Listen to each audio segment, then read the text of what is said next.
Se você detestou o final da novela mexicana Rubi, nesse vídeo eu vou te contar sobre os diferentes desfechos que a história teve em suas outras versões.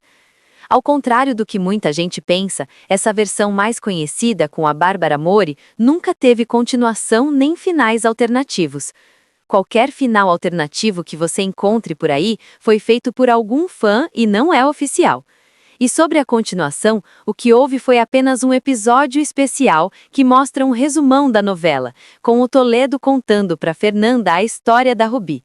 Mas isso não é continuação, e sim algo que, sinceramente, nem entendi por que inventaram de fazer. Dito isso, vamos falar sobre todos os finais verdadeiros das Rubis ao longo dos anos. Em 1968 era exibido o final da primeira Rubi, que já foi bem diferente. O Alessandro não fica com a Maribel. Inclusive, nessa versão, ele tinha um outro interesse amoroso, que era uma enfermeira do hospital chamada Heloísa.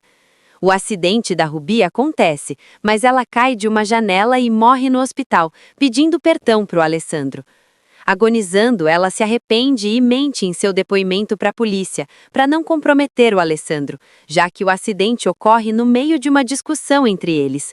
E, gente, esse Alessandro realmente foi o culpado da queda, já que ela caiu após receber um tapa na cara.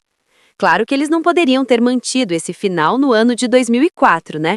Olhem o nível da passação de pano para macho que rolava naquela época. Aí, com a Rubi morta, o Alessandro se casa com a tal enfermeira, no casamento mais esquisito que eu já vi. Olhem as outras enfermeiras todas de uniforme lá atrás vendo a cerimônia. Na última cena, uma narração da autora dá uma lição de moral, alertando as mulheres para que se preocupem mais com a beleza interior, enquanto mostram cenas da Rubi ao longo da novela. O filme de 1970 segue quase o mesmo final. E reparem que, novamente, o Alessandro foi o culpado do acidente, mas dessa vez ele estava tentando enforcar a Rubi, e na tentativa de fugir, ela acabou tropeçando em um fio e caindo da janela. Ela termina sozinha, desfigurada e arrependida, mas o filme não mostra ela morrendo. A cena final é do Alessandro ficando com a Heloísa e tendo seu "felizes para sempre".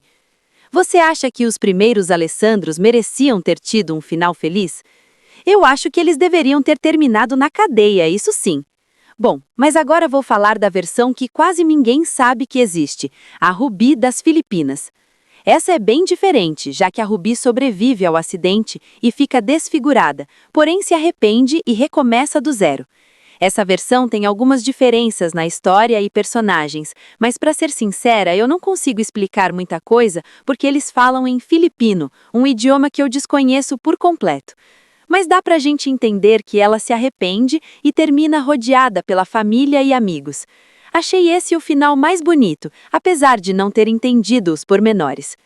E por fim, na versão de 2020, a Rubi também recomeça do zero, mas com algumas diferenças.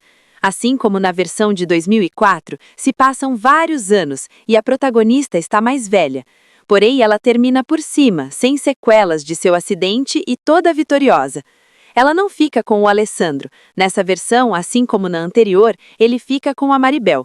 Mas eles têm uma cena final onde se despedem em bons termos. Após 20 anos em cárcere privado nas mãos do Heitor, que também foi o responsável pelo acidente que a desfigurou, ela conseguiu mandar seu algoz para a prisão e ficou com a fortuna dele. Eu gosto desse final, porque acho que passar 20 anos presa nas mãos de um marido violento já foi castigo suficiente para ela pagar com juros o mal que fez no passado. Mas agora eu quero saber de você. Qual é o melhor final? Você gosta do final da Rubi mais conhecida ou preferia algum dos outros desfechos mostrados nesse vídeo?